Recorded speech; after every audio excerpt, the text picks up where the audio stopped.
여러분 안녕하세요. 줄기에서 물과 양분의 이동에 대해서 학습해 보도록 하겠습니다.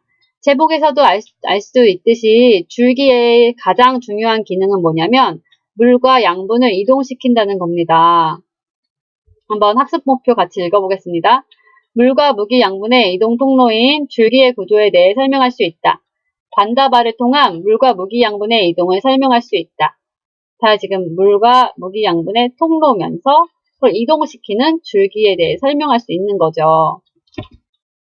여기 보면 여기 백합꽃이 하나 나와 있는데 줄기를 지금 아랫부분에 반으로 나누었어요. 그래서 하나는 파란색 잉크물에 담가 놓고 하나는 붉은색 잉크물에 담가 놓았습니다. 그리고 보니까 꽂아두고 보니까 오랜 시간이 지나니까 어떻게 됐냐면 백합의 색깔이 한쪽은 붉은색, 한쪽은 푸른색으로 물들게 되었다는 거예요. 반은 파란색, 반은 빨간색. 왜 이렇게 됐을까요? 우선은 이 꽃잎이 물들게 됐다는 것으로 봐서 이 아래에 있던 물이 줄기를 타고 올라갔다는 것을 알 수가 있겠죠. 그 말은 이 안에 물이 이동하는 통로가 있다는 것을 알 수 있는 것입니다. 그리고 두 번째로는 한쪽은 파란색, 한쪽은 빨간색으로 됐다는 걸 보면 이 관이 하나로 되어 있지는 않겠다는 것을 알 수 있습니다. 왜냐하면 이 줄기 안에 이 물이 이동하는 관이 하나로만 되어 있다고 하면 꽃의 색깔은 이 두 물이 섞여서 보라색으로 물들 거예요. 근데 사실상은 이 줄기를 구성하는 관은 굉장히 여러 개가 있어요. 작은 관이 여러 개가 있기 때문에 이 위에 있는 꽃잎이 반은 파랗게 반은 빨갛게 물들 수 있는 것입니다. 그러면 줄기의 종류에 대해서 한번 알아보도록 할게요. 줄기의 종류는 한 5가지 정도가 책에 나오는데 이 내용은 매우 중요한 내용은 아니기 때문에 그냥 상식적으로 알아두고 넘어가도록 하겠습니다. 우선 고든줄기가 있는데 대부분의 식물이 고든줄기예요. 가로수에 심겨져 있는 하늘을 향해 곱게 뻗은 그런 줄기들은 다 고든줄기입니다. 기는 줄기는 딸기와 같은 줄기인데 지금 여기 보시는 줄기가 기는 줄기예요. 땅에 딱 붙어서 옆으로 자라나는 줄기라고 생각하면 되겠습니다. 감는 줄기는 호박과 같은 줄기인데 여기선 나팔꽃과 같이 물체를 감아 올리는 줄기가 감는 줄기입니다. 덩이 줄기는 줄기가 덩어리가 커져서 양분을 저장하고 있는 줄기인데 감자와 같은 줄기가 그 덩이 줄기에 속하는 줄기예요. 비늘 줄기에는 양파 같은 줄기를 비늘 줄기라고 하는데 한 겹 한 겹 잘 벗겨지는 줄기 있죠. 우리 양파 표피세포 관찰할 때 한 겹 한 겹 벗겨냈잖아요. 그런 줄기가 비늘 줄기입니다.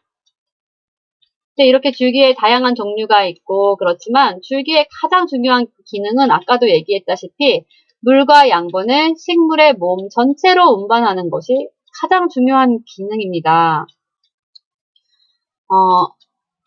여기 식물이 나와 있는데 식물에 지금 파란 선과 빨간 선이 있잖아요. 이게 다 줄기에 있는 관입니다. 빨간 관을 통해서는 잎에서 만들어진 유기 양분이 이동을 하는 관이고요. 이 파란색 선으로 나타낸 관은 물과 무기 양분이 이동하는 관입니다. 그래서 파란색 화살표는 물과 무기 양분의 이동, 빨간색 화살표는 잎에서 만들어진 양분의 이동이라고 써 있죠. 우선 뿌리부터 설명을 해보겠어요.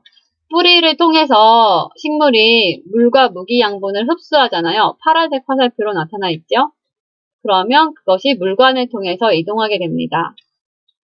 그러면 각각 잎이나 꽃이나 식물의 다른 부분으로 뿌리에서 흡수한 물과 무기 양분이 다 이동해서 전달되게 되겠지요.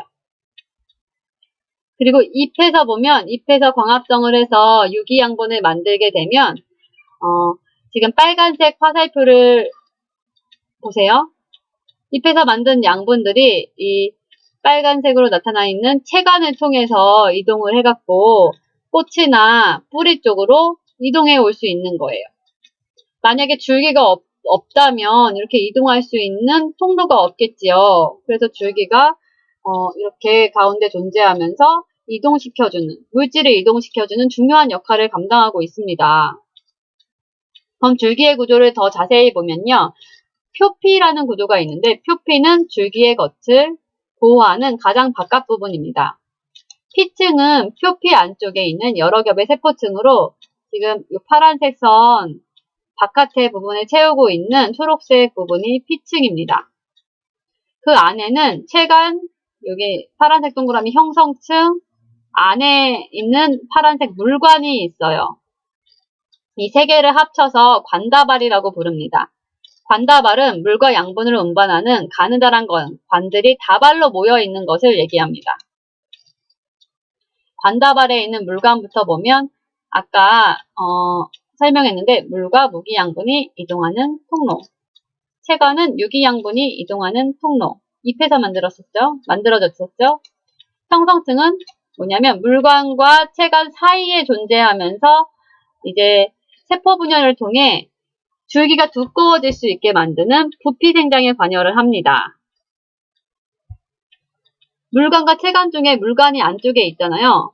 물관이 줄기에서 더 중요한 기능을 하기 때문입니다. 우리가 빨대로 물을 빨아 먹을 때 빨대에 구멍이 나 있으면 물이 빨려 올라오지 않거든요.